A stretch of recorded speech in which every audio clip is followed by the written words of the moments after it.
So today I am going to break down the layers of this poster design. അപ്പോൾ ഈ design layer by layer ഞാൻ പറഞ്ഞുതരാം. So let's go. So ഇതാണ് നമ്മുടെ raw image. ഞാനിത് ട്രെയിലറിൽ നിന്ന് സ്ക്രീൻഷോട്ട്സ് എടുത്തതാണ്. അപ്പോൾ ഫസ്റ്റ് ഇമേജിൽ ഞാൻ ചെറിയ അഡ്ജസ്റ്റ്മെൻറ്റ്സ് വരുത്തിയിട്ടുണ്ട്. സ്മാർട്ട് ഒബ്ജക്റ്റ് ആക്കി ആൻഡ് റോ ഫിൽറ്ററിൽ ചെറിയ അഡ്ജസ്റ്റ്മെൻറ്റ്സ് ഒക്കെ കൊടുത്തിട്ടുണ്ട്. കളറൊക്കെ ഒന്ന് കൊടുത്ത് എൻഹാൻസ് ചെയ്തിട്ടുണ്ട്. ആൻഡ് ഇതാണ് റോ ഫിൽറ്ററിൻ്റെ സെറ്റിങ്സ്. നിങ്ങൾക്ക് വേണമെങ്കിൽ സ്ക്രീൻഷോട്ട് ചെയ്യാം. ഓക്കെ, ദെൻ നെക്സ്റ്റ് ലെയർ എന്ന് പറയുന്നത് ടെക്സ്റ്റ് ലെയർ ആണ്. ഞാനത് ടൈപ്പ് ചെയ്തതിന് ശേഷം ലെയർ സ്റ്റൈലിൽ അതിൻ്റെ ബ്ലെൻഡ് മോഡ് ഞാൻ ജസ്റ്റ് ഒന്ന് underline layer blend mode adjust ചെയ്തിട്ടുണ്ട്. Like this. ഇതുപോലെ തുടക്കത്തിൽ അത് ഇങ്ങനെയായിരുന്നു ആൻഡ് ഞാൻ ബ്ലെൻഡ് മോഡ് അഡ്ജസ്റ്റ് ചെയ്തപ്പോഴാണ് ഇതുപോലെ ആയത്, ഈ ഒരു എഫക്റ്റ് കിട്ടിയത്.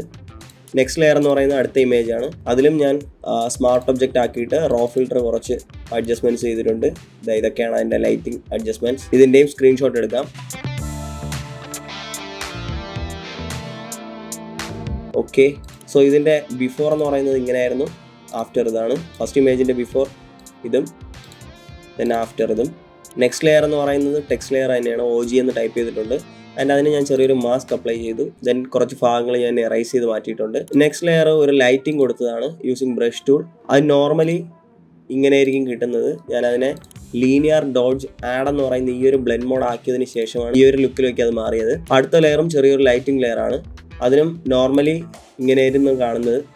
അതിനെ ഞാൻ സോഫ്റ്റ് ലൈറ്റിലേക്ക് മാറ്റിയപ്പോൾ ഈ ഒരു എഫക്റ്റ് കിട്ടി. ദെൻ നെക്സ്റ്റ് ലെയർ എന്ന് പറയുന്നത് നമ്മുടെ ഫസ്റ്റ് ഇമേജിൻ്റെ സെലക്ട് ചെയ്ത പാർട്ട് ഒരു ഡ്യൂപ്ലിക്കേറ്റ് എടുത്തിട്ടുണ്ട് ഇതുപോലെ. ആൻഡ് അതും ഒരു സ്മാർട്ട് ഒബ്ജക്റ്റ് ആണ്. ചെറിയൊരു ബ്ലറൊക്കെ ഞാൻ ആഡ് ചെയ്തിട്ടുണ്ട്. അതുപോലെ റോ ഫിൽറ്ററും ഞാൻ കുറച്ചൊന്ന് ആഡ് ചെയ്തിട്ടുണ്ട്. ദെൻ അതിനകത്തേക്ക് ഹൈലൈറ്റ്സിന് കറക്റ്റ് കളർ കൊടുക്കാനായിട്ട് ഞാൻ ഈ ഒരു ലെയർ ക്രിയേറ്റ് ചെയ്തു. ഇതുപോലെ ബിഫോർ ആഫ്റ്റർ, ഇതാണ് ആ ലെയർ. അതിനെ ഞാൻ ക്ലിപ്പിംഗ് മാസ്ക് ചെയ്തിട്ടുണ്ട്. സോ എങ്ങനെയാണ് ഇതുപോലെ ലൈറ്റിംഗ് കൊടുക്കാമെന്നുള്ളൊരു വീഡിയോ ചെയ്യണമെന്നുണ്ടെങ്കിൽ നിങ്ങൾ കമൻറ്റ് ചെയ്താൽ മതി, ഞാൻ ചെയ്യാം. ഓക്കെ, ദെൻ നെക്സ്റ്റ് ലെയർ എന്ന് പറയുന്നത് മറ്റൊരു ലൈറ്റിംഗ് ആണ് ആൻഡ് അതിൻ്റെയും നോർമൽ ഇതിങ്ങനെയായിരുന്നു. ഞാൻ അതിനെ സോഫ്റ്റ് ലൈറ്റിലേക്ക് മാറ്റിയപ്പോഴാണ് ഈ ഒരു എഫക്റ്റ് കിട്ടിയത്. ഓക്കെ, നെക്സ്റ്റ് ലെയർ ഒരു ടെക്സ്റ്റ് ലെയർ ആണ്. ദ റിയൽ എന്ന് ഞാൻ ടൈപ്പ് ചെയ്തിട്ടുണ്ട് ആൻഡ് അതിന് ഞാൻ ചെറിയൊരു ഡ്രോപ്പ് ഷാഡോ കൊടുത്തിട്ടുണ്ട്. ഓക്കെ, ദെൻ സെയിം ടെക്സ്റ്റ് ലെയറിൻ്റെ മറ്റൊരു ഡ്യൂപ്ലിക്കേറ്റ് എടുത്തു. അതിനൊരു സ്മാർട്ട് ഒബ്ജക്റ്റ് ആക്കിയിട്ട് ഗോഷ്യൻ ബ്ലർ കൊടുത്തിട്ടുണ്ട്. ഒരു ചെറിയൊരു ഗ്ലോ കിട്ടാനായിട്ട് അതിനെയും ഞാൻ ലീനിയർ ഡോഡ്ജ് ആഡ് എന്ന് പറയുന്ന ഈ ഒരു ബ്ലെൻഡ് മോഡിലേക്ക് മാറ്റി. നെക്സ്റ്റ് ലെയർ മോഹൻലാൽ എന്ന് ടൈപ്പ് ചെയ്തതാണ്. ലെയർ 6 ആ മൂവിയുടെ ടൈറ്റിലിലെ ചെറിയൊരു ലോഗോയാണ്. ആൻഡ് ഫൈനലി ഞാനൊരു ഹാഫ് ടോൺ ലെയർ ക്രിയേറ്റ് ചെയ്തു യൂസിങ് ബ്രഷ് ടൂൾ. ഫൈനലി ഞാൻ ഈ ലേയേഴ്സിനെ എല്ലാം മെർജ് ചെയ്ത് ഒറ്റ ലെയർ ആക്കി സ്മാർട്ട് ഒബ്ജക്റ്റ് ആക്കിയതിന് ശേഷം ലാസ്റ്റ് ഒരു കളർ ഗ്രേഡിങ് ചെയ്യാനായിട്ട് റോ ഫിൽറ്ററിനകത്ത് ഇത്രയും അഡ്ജസ്റ്റ്മെന്റ്സ് ഞാൻ ചെയ്തിട്ടുണ്ട്.